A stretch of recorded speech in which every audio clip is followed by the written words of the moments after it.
mubtilatu as-salah tabtulu as-salatu bi 14 khaslatan itabatilika swala kwa mambo 14 swala itabatilika kwa mambo 14 jambo la kwanza bil hadath kwa hadath mtu akipatwa na hadath ndogo au kubwa ametokwa na upepo ndani ya swala amepatwa na hadath ndogo swala yake imebatilika hata kwa kusahau kwa hiyo atakayekosa tahara na hali ya kuwa ndani ya swala yake ibatilika wa biwuqu'i najasa na kwa kutuka najis illa mtulqa halan isipotupwa pale pale pingine mjusi amekutia kinyesi katika kanzu yako wakati uko ndani ya swala na kinyesi chake ni najis ukakiacha hivyo hivyo swala yako ibatilika lakini ukakiondosha haraka pale swala haijabatilika min ghairi hamlin pasi na kuichukua yani isijikao umeondosha kwa kuichukua umeibeba sawa jambo la pili wankishafi al-aura kwa sababu narudi kule inaotofisha bil hadath wa binkishafi al-aura na kwa kufunuka aura yani uchi illa mtustar halan usipositiriwa pale pale pengine umeswali umevaa kitambi umevaa kikoi mara ukaja upepo kikoi kikafunguka ukabaki uchi sasa ukurudisha pale pale ukakivaa ukiweza kurudisha pale pale haina neno swala yako ibatilika lakini kama ukufanya hivyo swala itakuwa imebatilika wa nutqi bi harfaini na kutamka herufi mbili au harfin mufhimin amda au harfu moja yenye kufahamisha kwa maksudi wamefanya hivyo kwa maksudi mfano ukasema qi wamwambia mtu qi min alwiqaya kwa maana jikinge kwa kiarabu ni neno moja tu lakini maana yake ni fi'li amri kwa maana hifadhi fi min alwafa tekeleza ukasema maneno kama hayo ndani ya swala harfu wahid mufhim kwa maksudi swala yako itakuwa imebatilika lakini kama kuna sababu lisani ulimi umeteleza tu umetanguliwa na ulimi swala haitabatilika au mtu akiwa hajui uharamu wa jambo hili atapewa udhuru kwa yule ambaye amesilimu karibuni kama hadithi ya Muawiya ibn al-Hakam as-Sulami sawa hadithi ya Muawiya ibn al-Hakam as-Sulami alipozungumza ndani ya swala amepewa udhuru kwa nini wa bil muftir amda na kwa chenye kufunguza kwa maksudi ukafanya jambo ambalo lamfunguza mwenye kufunga sawa kwa mfano kula na mfano wa hayo kunywa ndani ya swala haya yanafunguza kwa aliyefunga basi pia anabatilisha swala wa bil akli al-kathiri nasiya na kwa kula sana hali ya kusahau kama kula kidogo kusahau umeruhusiwa lakini sana wala tu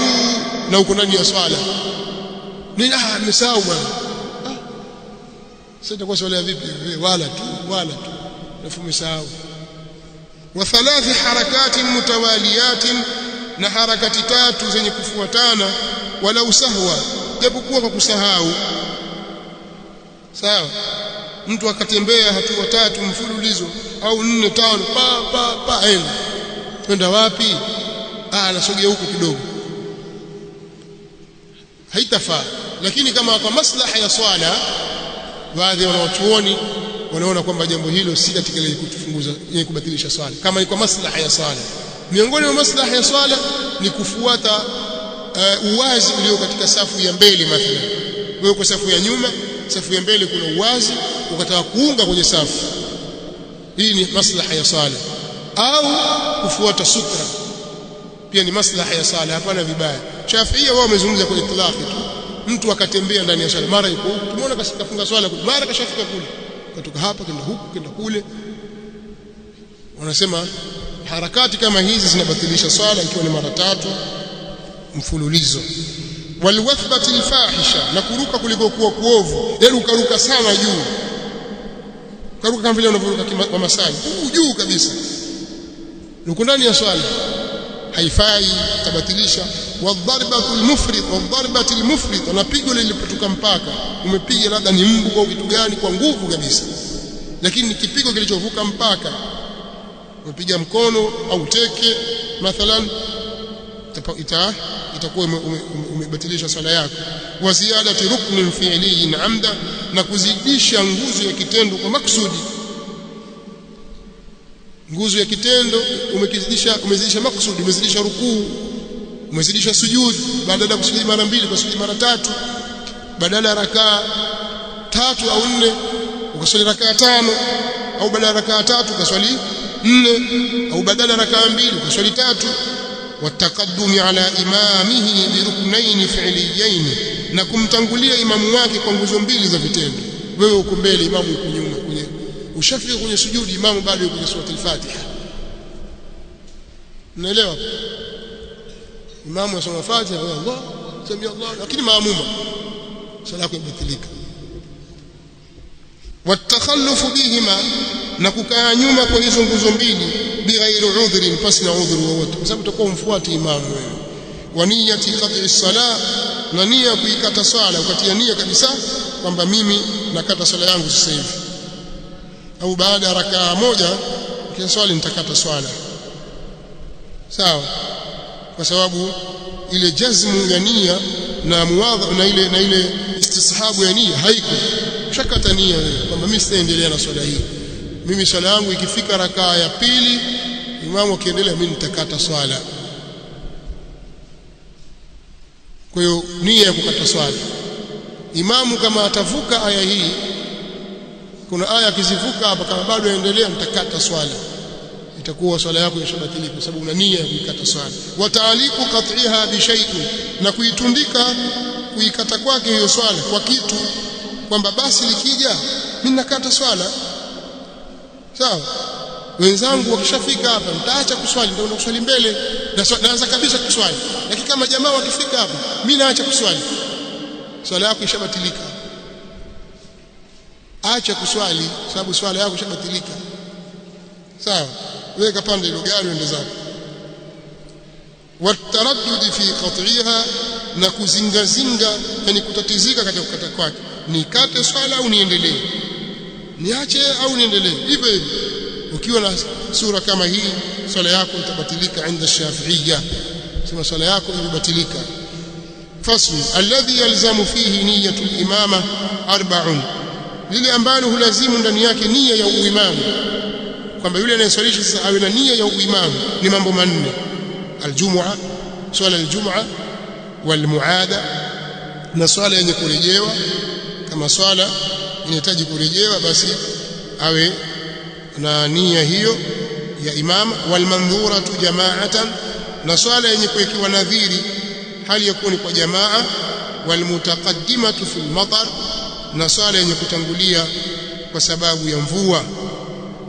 Walmutaqaddima, na swala yenye kutangulia, yani almajmu'a bil matar jamu taqdim, yenye kukusanywa kwa sababu ya mvua kwa jamu ya taqdim, lazima kuwa na nia imam. Wanasema hivi katika ijtihadati zao na wachuoni. Shurutul qudwati 11, sharti za kufuata ni 11, ili na wewe uwe maamuma. Ili sasa wewe uwe maamuma kwenye swala hiyo na uwe umepata jamaa, kuna masharti mangapi? 11 lazima yatimie. Alla ya'lama butlana salati imamihi, ni kutokujua kubatilika swala ya imamu yake, bihadathin au ghairihi, kwa hadath au kwa kitu kingine. Lakini ukijua kwamba imamu wangu swala yake batil, kwa nini? Nguo yake pale imepasuka, akiinama yuko uchi, anaswali uchi pale, ushajua kwamba imamu huyu swala yake huyu imebatilika. Au imamu nguo yake ina kinyesi, ushajua kwamba swala yake ni batili kwa kuwa ana kinyesi, ana najis kwenye nguo yake, haitafaa kumfuata, kwa sababu ushajua ubatilifu wa swala ya nani? Ya imamu wako, hata kama yeye mwenyewe hajui.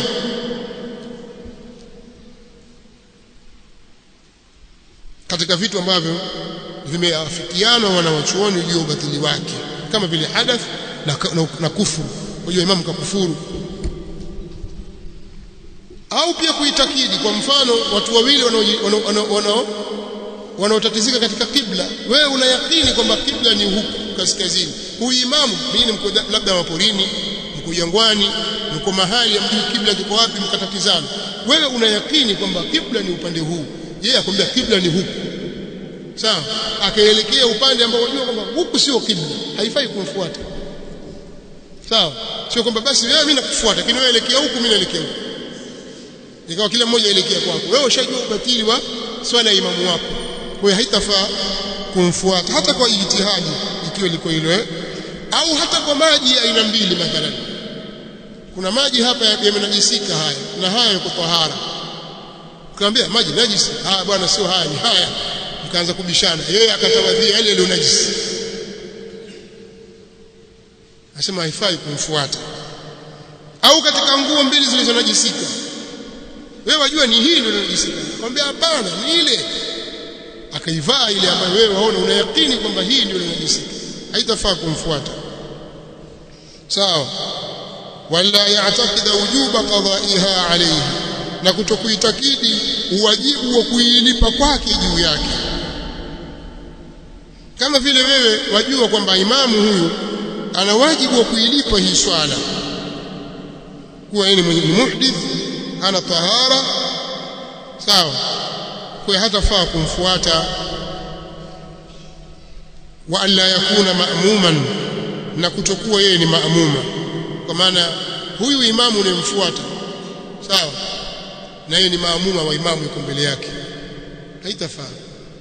Lakini huyo imamu wake akitoa salamu tu, yeye tayari shakatika ule maamuma, itafaa kumfuata. Kuna watu litafsiri makosa kusema wala yakuna maamuman, kwa maana hata kama alikuwa yeye ni maamuma hapo awali na sasa si maamuma tena, anaendelea na swala munfarid, na kusema haifai kumfuata, yafaa. Sawa, yafaa kumfuata, bali uweza ukaswali wewe ukaswalisha, pengine ukaswalisha rakaa mbili, labda isha maghribi na isha, sio wewe ukawa imamu ukatoa salamu, yule akawa aendelea, alafu wewe ukaja ukaunga tena kwake ukawa imamu, ukawa ni maamuma kwake ambaye ulimswalisha pale, lakini yule endelea, yule ni mkibu, wewe musafiri, tafaa kuunga pale.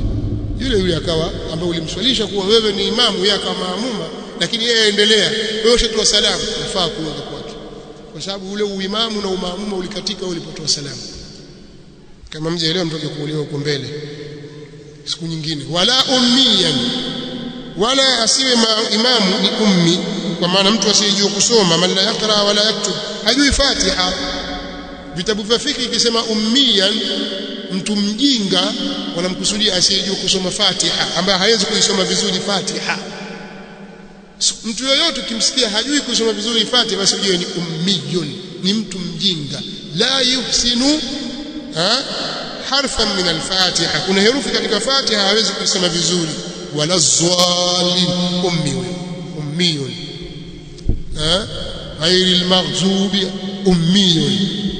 Sawa, haifai kumfuata mtu kama huyo. Wala yataqaddama ala imamihi fi al-mawqif, na kutomtangulia imamu wake kwa kisimamo. Sawa, Shafiia wao wamesema hilo, na kwa maana wanaona kwamba kulingana sawa na imamu ni makruh, lakini sawa sawa awe nyuma ya imamu. Lakini kauli iliyo sahihi ni kwamba wanaposwali watu wawili, imamu na maamuma, basi watasimama sawa bega kwa bega, sawa, hata simama nyuma yake. Na suala la kumtangulia imamu, watu wakaswali mbele ya imamu, haya ni masala marefu. Kama kuna hitajio la hivyo, baadhi ya wanawachuoni wameruhusu katika baadhi ya misikiti, na hili ni jambo linafanyika katika al-Haramain, misikiti mitakatifu, si makosa. Katika baadhi ya akwali za wanawachuoni jambo linalofaa kwa hali kama hii.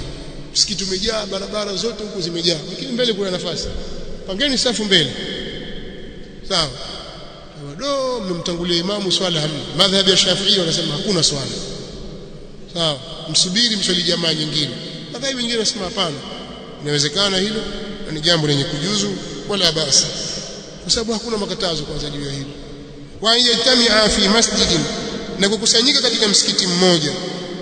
Wali'alama intiqalati imami, na kujua maguro ya imamu wake, yani kule kugura kwa imamu wake, kwamba sasa imamu anakwenda katika rukuu, sasa imamu anakwenda kwenye itidali, sasa imamu anakwenda kwenye sujudu. Awe anajua sio Allahu akbar, yeye ajui hiyo ni rukuu au nini hiyo sasa?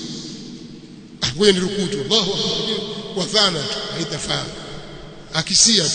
Pengine imamu kasujudu sijda tilawa huko, Allahu akbar, hiyo nini hiyo? Akarukuu, au imamu arukuu akajua tilawa, akaenda Allahu, lazima ajue kitu gani kinachofuata, imamu anaelekea wapi, na kujua hili kwa kumuona imamu, sawa, na kusikia sauti yake, au kwa kuwaona wanaomuona imamu, au kwa kuziona safu zilizokuwa mbele. Kwa utazifuata safu zile kwa kujua, kwa kufanya hivyo. Wa yatamia fi masjid, na kukusanyika katika msikiti mmoja, au fi 300 dhira'in takriban, au katika dhiraa 300 kwa takriban, kwamba muwe katika msikiti mmoja au katika sehemu ya wazi, safu zimeungana, au kama kutakuwa kuna masafa baina yako wewe na imamu, sawa, basi sisizidi zaidi ya dhiraa. Tusema dhiraa aliyad ni hii, mtu kupima hivi kiasi cha futi 2.5 hivi takriban. Kwa hiyo isizidi zaidi ya dhiraa 300 mbali. Lakini wanasema hivi kwa kipimo gani? Kwa dalili ipi? Ni ijtihadi tu, sawa. Wa yanwi alqudwata au aljamaa, na kunuia kufuata au kunuia jamaa. Wa yatawafaqa nadhmu salatihima, na kuwafikiana utungo wa swala zao. Anakusudia nini? Kwa maana swala unayoswali wewe na swala ya imamu wako ziwe zinafanana. Basi isiwe yule aswali swala ya janaza, wewe aswali salatu dhuhuri, Allahu akbar, amenyoa mikono, Allahu akbar, takbiratul ihram ni Allahu akbar, takbira bil Allahu akbar, yeye amesimama anasoma nini? Labda anasoma salatu ala nabi sallallahu alaihi wasallam, wewe warukuu Allahu akbar, takbira ya 3, wewe wanyanyuka. Sasa swala zenu ziko tofauti, mtungo wake ni tofauti, hamna kufuata hapa. Au yeye aswali salatu al-Eid, wewe waswali rak'atayn lillahi ta'ala. Kwa wafikiane utungo wa sala zao, ziwe swala zao zinafikiana katika matendo ya dhahir. Kwa hiyo haitasihi kuswali swala ya faradhi nyuma ya imamu anayeswali swala ya kupatwa jua, au nyuma ya imamu anayeswali swala ya janaza na kinyume chake. wala yukhalifahu fi sunnatin fahishati almukhalafa, na kutokukhalifu maamuma, kumkhalifu imamu katika sunna iliyokuwa kule kuovu kule kukhalifu, sawa. Maamuma asimukhalifu imamu wake katika sunna ambayo kumkhalifu kwake kunakuwa ni kubaya sana, kama vile ukimkhalifu imamu katika at-tashahhud al-awwal. Imamu amekaa tashahhud al-awwal, wewe ukasimama, sema ile si sunna tu, haitafaa. Itakuwa hapo hakuna nini? Hakuna mutaba na hakuna jamaa tena. Wa yutabi'ahu, na kumfuata imamu. Hii ni ya 11. Sharti ya kusihi qudwa ni kumfuata imamu. Ikawa wewe wamfuata imamu wako katika mahali, wamfuata imamu wako katika vitendo, katika ihramu, wewe wamfuata imamu kama alivyofundisha Mtume sallallahu alaihi wasallam, inma ju'ila liimamu liutamma bihi. Imamu amewekwa ili afuatwe. Sasa wewe unatakiwa ufanye hivyo. Sura au suwarul qudwa 9, sura au picha za kufuata ziko aina 9. Tasihu fi 5, utasihi katika sura 5. Qudwatu rajulin birajulin, kufuata mwanamume kumfuata mwanamume itasihi. Imamu mwanamume, maamuma mwanamume itasihi. Wa qudwatu imra'atin birajulin, na mwanamke kumfuata mwanamume, imamu mwanamume, maamuma mwanamke itafaa. Wa qudwatu khuntha birajulin, na kufuata khuntha, mtu mwenye tupu mbili, ya kike na ya kiume, sawa, kumfuata mwanamume itafaa. Wa qudwatu imra'atin bi khuntha, na kufuata mwanamke kumfuata khuntha, kwa maana imamu ni khuntha, sawa, maamuma ni mwanamke, sawa. Wa qudwatu imra'atin bi imra'atin, zote zinafaa, na mwanamke kumfuata mwanamke itafaa. Watabtulu fi 40, na kutabatilika kufuata katika sura 4 qudwatu rajulin bimra'atin kufuata mwanamume kumfuata mwanamke yani mwanamume kumfuata mwanamke hakuna imamu mwanamke atakimswalisha mwanamume hata kama akiwa ni mtoto mdogo huyo maamuma wa qudwatu rajulin bi khuntha na mwanamume kumfuata khuntha mtu mwenye tupu mbili ya kike na ya kiume wa qudwatu khuntha bimra'atin na khuntha kumfuata mwanamke imamu ni mwanamke naye ni khuntha huyu maamuma haitafaa wa qudwatu khuntha bi khuntha na khuntha kumfuata khuntha mwenzake kila mmoja swali peke yake kwa Shafi'i wanasema sura hizi 4 ni batila za qudwa katika madhhabi nataka niseme kitu kimoja katika madhhabi ambazo wamekithirisha katika furu'ul masail hakuna kama madhhabi Shafi'i vitu vidogo vidogo hapa pana afadhali ukisoma kwenye al-muqaddima utaviona vitu vidogo na vitaja wanimu dhubabi na mavianzi tuna vitu gani yani kila kitu vidogo walbatharati na viwe unaona masaili madogo hivyo umeyataja mengi kwa furuu masaili kwa mengi haya faslun shurutu jami' at-taqdimi 4 sharti za jamu taqdimi jamu ya taqdim kutanguliza swala kwa mfano swala ya alasiri kuiswali pamoja na salatu dhuhri katika wakati wa dhuhuri au swala ya maghribi kuiswali pamoja na isha katika wakati wa maghribi na jamu taqdimi sasa sharti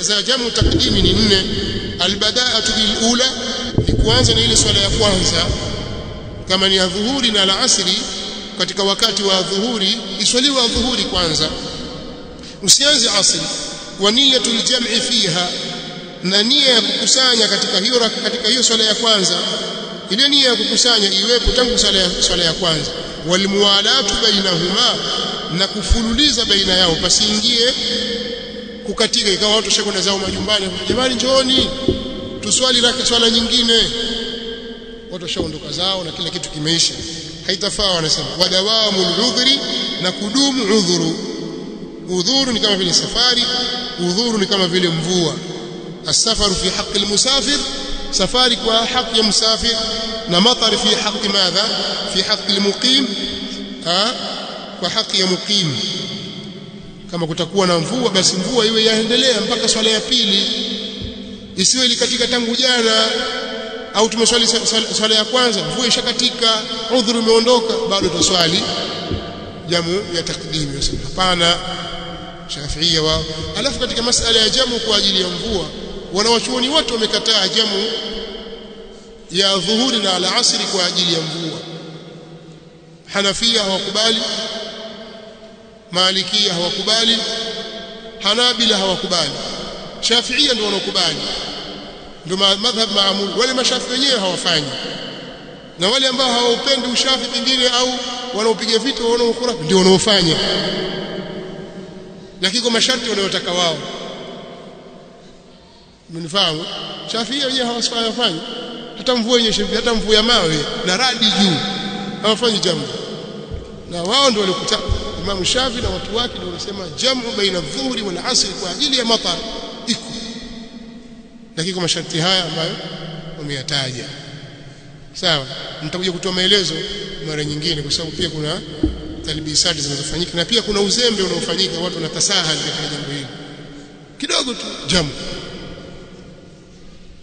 tutakuja kutoa maelezo inshallah katika sehemu yake shurutu jami' ta'khiri 2 sharti ya jamu ya ta'khiri ni 2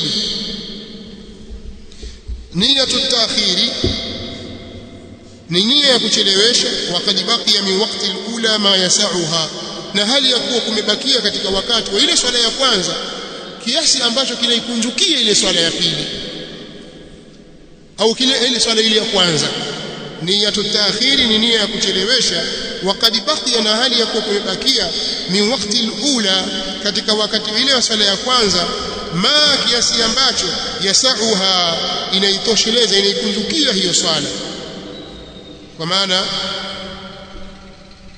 anasema hapa katika moja ya sharti zake za jawazu jamu ta'khiri ni mtu kuwa na nia kwamba hii swala hii ya dhuhuri hii sitaiswali sasa nitaiswali na swala ya asri katika wakati kwa safarini, na hali ya kuwa wakati upo wa kuweza kuiswali ile swala ya kwanza. Sawa. Wa dawamu al-udhri ila tamami thania, na kudumu udhuru mpaka kutimia ile swala ya pili, mpaka kutimia swala ya pili. Udhuru bado upo, kama ni udhuru wa safari bado upo, kwa maana ya kwamba kama udhuru utakuwa umeondoka, ushafika mjini kwako, umetoka ulikotoka, umesema mtaswali jamu ya taakhiri mathalan katika mahali fulani, mara ukajikuta ushafika mjini katika mji wako, na wakati ni wakati wa ile swala ya kwanza ambayo ni salatu dhuhuri, utaswali ya dhuhuri tu, hutaendelea na swala ya asri kukusanya, kwa sababu wewe huna udhuru tena, udhuru umeisha kwa kuwa ushafika nyumbani. Shurutu al-qasr 7, sharti za kukusuru swala ni 7. An yakuna safaruhu marhalatayn, ni kuwa safari yake ni marago mawili, marhala mbili, yani siku mbili zenye kulingana sawa. Katika hali ya kwenda kuna siku mbili, ndio ito marhala mbili, marago mawili. Umelala mara ya kwanza, mara ya pili, kwa namna ulipotembea umelala mara ya kwanza, mara ya pili. Kuanzia hapo sasa mwendo wa safari hiyo utapunguza swala.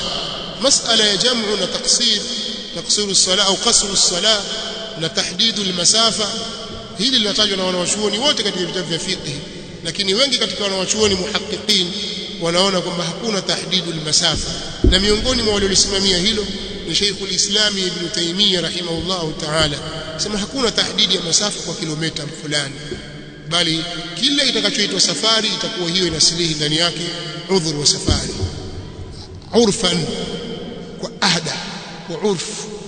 Wa yakuna mubaha, Shafi'ia wao wanasema ili uchukue udhuru wa swala kupunguza na kufanya jamu, iwe safari ni kuwa safari ni ya halali. Kama wewe wasafiri kwenda mahali ni safari, lakini safari yako ni ya maasi, watoka hapa wenda Arusha, lakini kuna maasi wayafuata huko, si mubaha, basi haitafaa wewe kwa kufanya jamu wala kufanya qasr. Kama Ramadhani huruhusiwi kufungua, sawa. Kwa sababu gani? Kwa sababu safari yako sio mubaha. Wamepingwa na wanawachuoni wengi, lakini wao ndio msimamo wao, asitarakhasi mtu hapa kwa jambo la maasi. Umefahamu? Walilmu bijawazi alqasri, na kujua kujuzu kupunguza swala. Sio kwamba yeye au na watu wapunguza tunataka kupunguza, la, awe ajua. Wa niyatul qasri inda al-ihram, na nia kufanya kasru wakati wa kuhirimia, wewe wakati wa takbiratul ihram, wakati wa nia pale na takbiratul ihram, iwe nia yako wewe ni kuswali kasru. Sio ushaswali waswali la asri hukuwa na nia kasru, lakini ushaswali umeshamaliza rakaa ya kwanza sema ngoja ni swali mbili tu hii, nasema hapana, isiwe hivyo. Wa antakuna as-salatu rubaiyatan, na kuwa swala ni yenye rakaa 4. Wa dawamu safari ila tamamiha, na kudumu safari mpaka kutimia kwake hiyo swala. Wala yaqtadi bimutimmin fi juz'in min salatihi, na kutokumfuata mwenye kutimiza katika sehemu ya swala yake.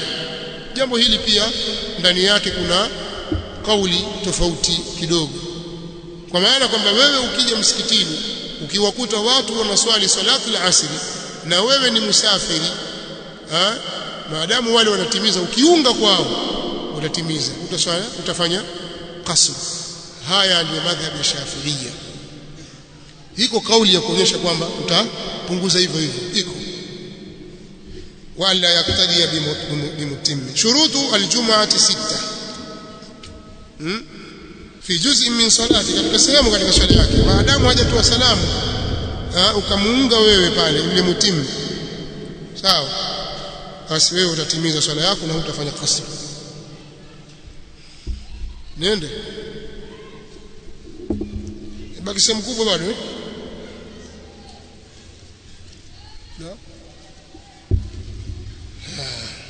fasl shurutu aljum'ati 6, lakini kunaeleweka au tuna spidi sana?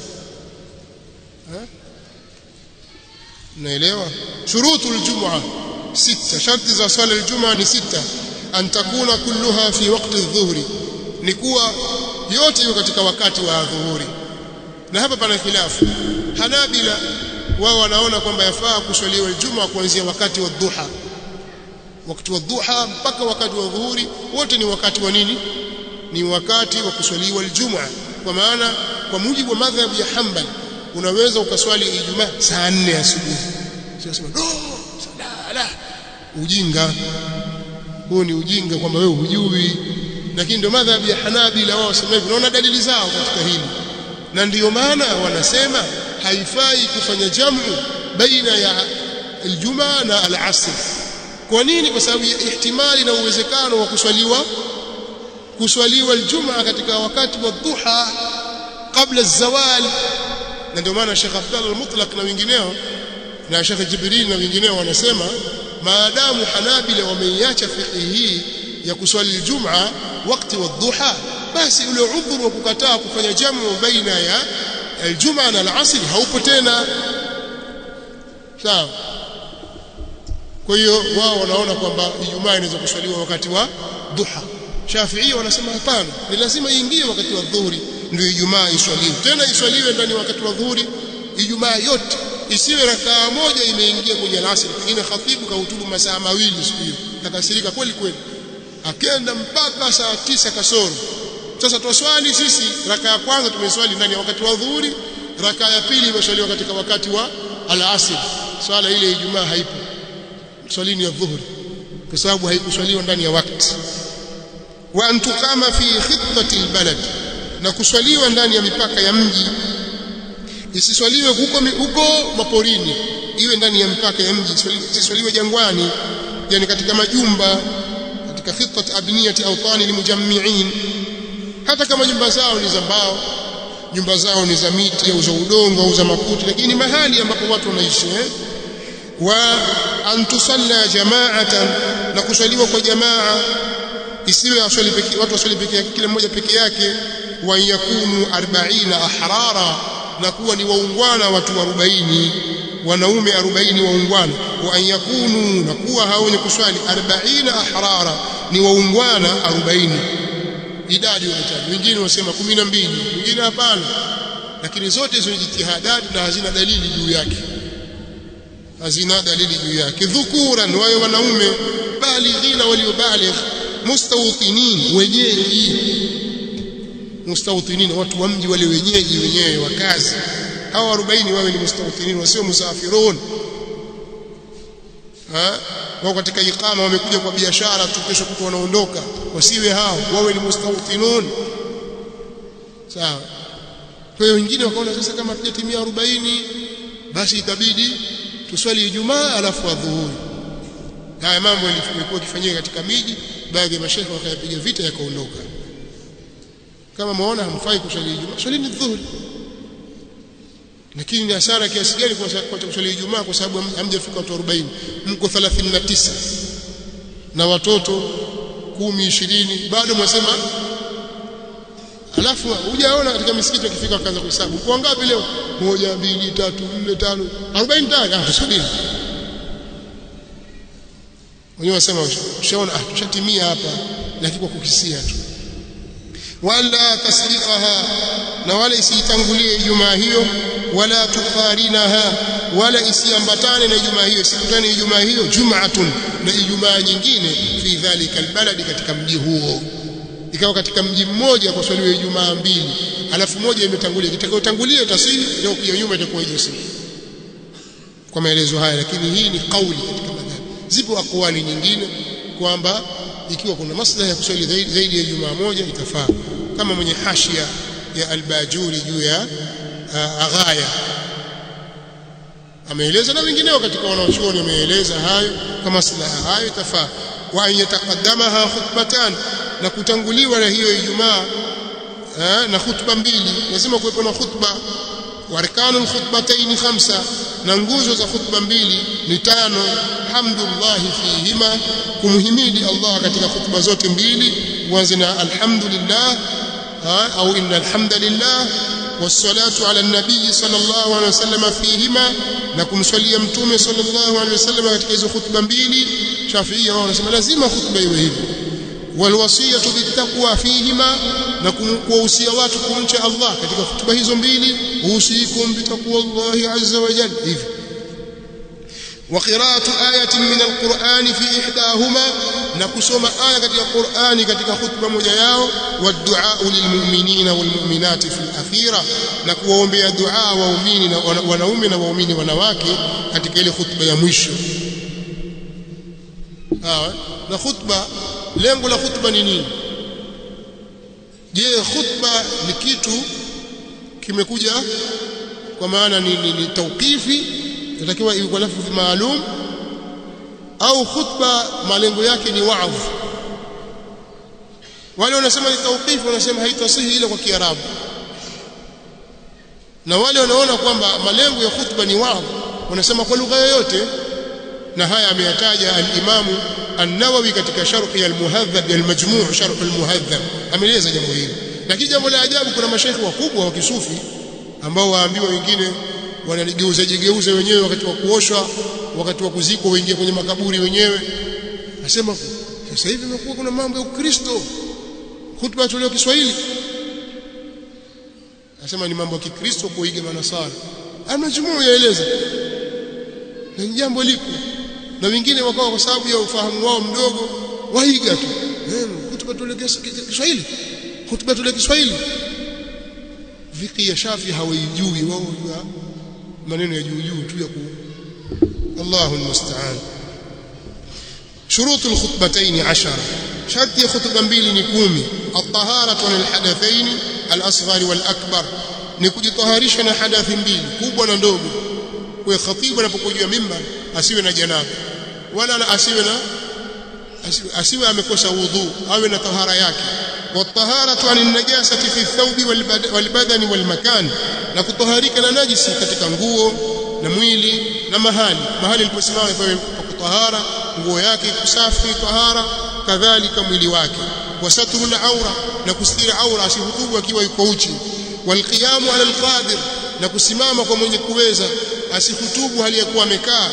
Waljulusu bainahuma, na kukaa kati ya hizo khutba mbili. Fawqa tumaninati as-salat, zaidi ya matulivu ya swala, tulizane pale atulie zaidi ya utulivu wa swala.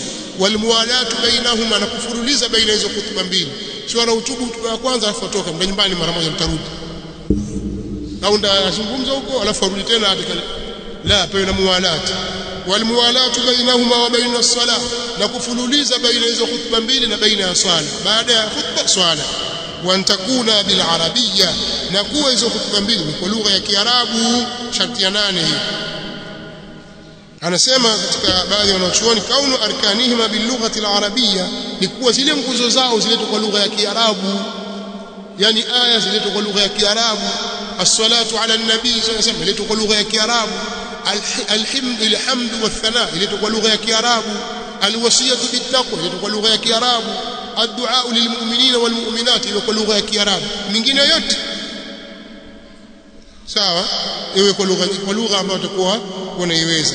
Kwa hiyo inkana hata ikiwa khatibu na wenye kusikiliza ni waajemi hawafahamu, lakini zile nguzo azilete kwa lugha ya Kiarabu. Wa yusmi'aha 40, na kuwasikilizisha watu 40, kwamba hiyo khutba iwe imesikiwa na watu kuanzia 40 na kuendelea. Wa antakuna kulluha fi waqti dhuhri, na kuwa yote katika wakati wa dhuhuri. Sawa. Aljanaiz,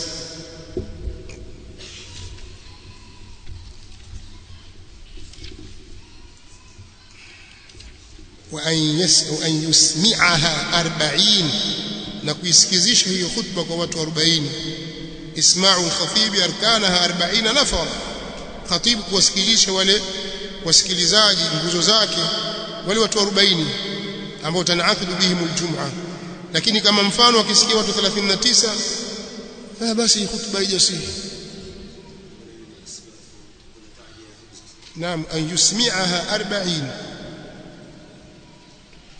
Al-Imam al-Sharqawi rahimahullah ta'ala katika hashia ala sharh at-Tahriri anasema, fa in lam yumkin, isipowezekana kwa lugha ya Kiarabu, khataba wahid minhum bi ayi lughatin shaa, atawahutubia wao mmoja wao kwa lugha yote anayotaka. Bisharti an yafhama al-hadiruna tilka al-lughat ala al-mu'tamad, kwa sharti ya kufahamu hao waliohudhuria lugha hiyo tuendapo juu ya kauli al-mu'tamad. بخلاف العربية لا يشترط فهم إياها kinyume na lugha ya Kiarabu haishurutishi kufahamu kwao sawa kama mara liannaha asl wa ghayraha badal kwa sababu lugha ya Kiarabu ni asl na isiyokuwa Kiarabu ni badal sawa kwa hakuna mambo ya Uarabu uzungu sio kitu gani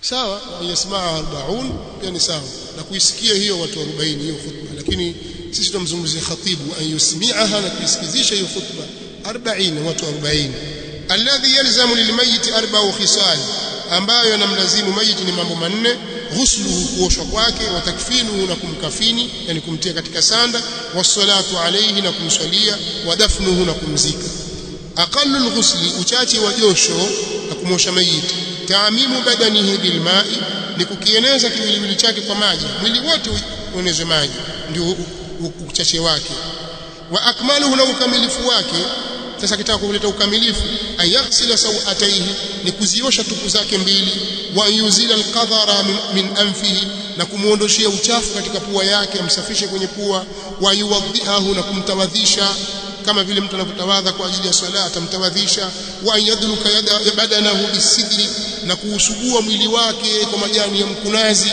sasa hivi watu hutumia sabuni maalum wa yasubba almaa alayhi thalatha na kumimina maji juu yake mara 3 aqallu alkafani thawbun ya'ummu na uchache wa kafani wa sanda ni ile nguo itakayomuenea nguo moja tukalomuenea ndio uchache wake ndio katika nguo moja basi wa akmaluhu lirajul na ukamilifu wake kwa mwanamume 3 lafaifa ni mipindia mitatu 3 lafaifa ni mipindia mitatu walilmar'a na kwa mwanamke kamisu wa khimaru wa izaru wa lifafatan ni kanzu na ushungi na kikoi au izar na mipindia miwili lakini kauli iliyo sawa iliyokuwa na nguvu hakuna tofauti baina ya sanda ya mwanamume na sanda ya mwanamke wote ni 3 lafaif arkanu salati aljanazati 7 nguzo za swala ya jeneza ni 7 al-awwal niyya kwanza ni niyya athani 4 takbirat na ya pili ni takbira 4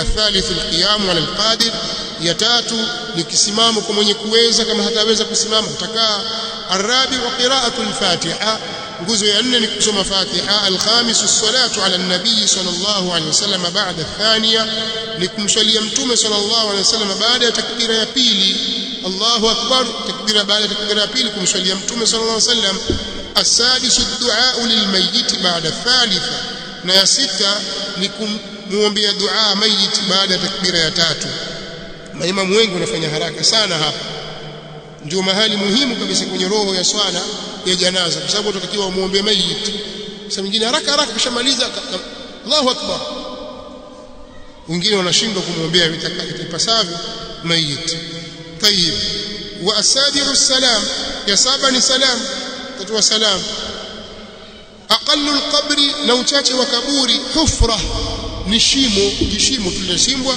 ndio uchache wake taktumu raihata ambalo litaizuia harufu yake watahrusuhu min as-sibai na litamkinga yeye na wanyama mbuawe mafisi na wengineo wasio kumfukua wa akmaluhu na ukamilifu wake kabri qama wa bastatu ni kiasi cha kusimama mtu na kunyosha mkono mtu aingie ndani alafu awe ananyosha mkono ndio akmali yake wayudhu khadduhu ala at-turab na kile litawekwa shavu lake kitukuta chake litawekwa shavu lake katika turab katika mchanga wayajibu tawjihuhu ila al-qibla na kutapasa kumuelekeza upande wa qibla fasl yumbashu al-mayyit li 4 khisal hii ni fasl atafukuliwa mayiti kwa mambo manne kuna mambo manne yakipatikana basi itafaa kumfukua mayiti lilghusli kwa ajili ya kuoshwa pengine alizikwa hakuoshwa atakiwa afukuliwe idha lam yataghayyar akiwa hajabadilika pindi atakapokuwa hakubadilika lakini kama kashabadilika ndio basi wale ambao wamemzika bila kumuosha utapata madhambi walitawjihihi ila alqibla na kwa ajili ya kumuelekeza kwake upande wa qibla pengine walimzika wakamuelekeza kusini huko kwa jua ndio qibla baadaye kumbe qibla huku kwa atafukuliwa aelekezwe qibla walilmali na kwa ajili ya mali idha dufina ma'ahu itakapozikwa pamoja naye pengine umetumbukiza pesa yako, saa yako imetumbukia kaburini mule, watu wakafukia. Jamani, saa ilitumbukia huko, kaburi litafukuliwa, itolewe ile mali. Waislamu hawazikwi na mali na masanduku na viatu na suti, kanzu, vilemba. Hapana, tazikwa na sanda tu, yeye tu na sanda yake basi. Kwa kama kuna mali, kaburi itafukuliwa, mali itolewe. Walilmar'a idha dufina janinuha ma'aha, na mwanamke atakapozikwa mtoto wake au mwana wake wa matumboni au mwana wa tumboni mwake, ma'aha, atakapozikwa pamoja na yeye, wa amkanat hayatuhu, na kuwezekana uhai wake. Kama inawezekana kuwa iko hai na yeye amezikwa na mtoto iko tumboni, na inawezekana kwamba iko hai, atafukuliwa. Fasl al-isti'anatu arba'u khisal, kutaka msaada katika mambo manne au katika hukumu nne, katika mambo manne na hukumu zake ni nne. Mubaha, msaada, kutaka msaada kuliko kuwa mubaha.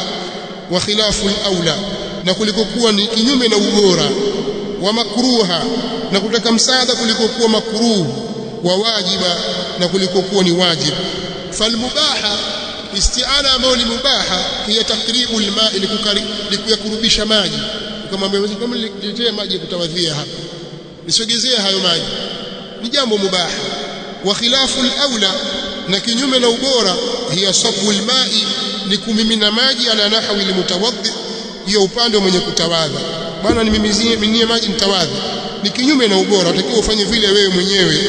Wal makruha, na makruh, hiya liman, hiyo makruh ni kwa yule ambaye yaghsilu a'dha'ahu, ataosha viungo vyake, kwamba nitawadhishe. Sababu bwana mkubwa waombe mtu akutawadhishe kwa kuosha mikono, kuosha miguu, hii ni jambo makruha.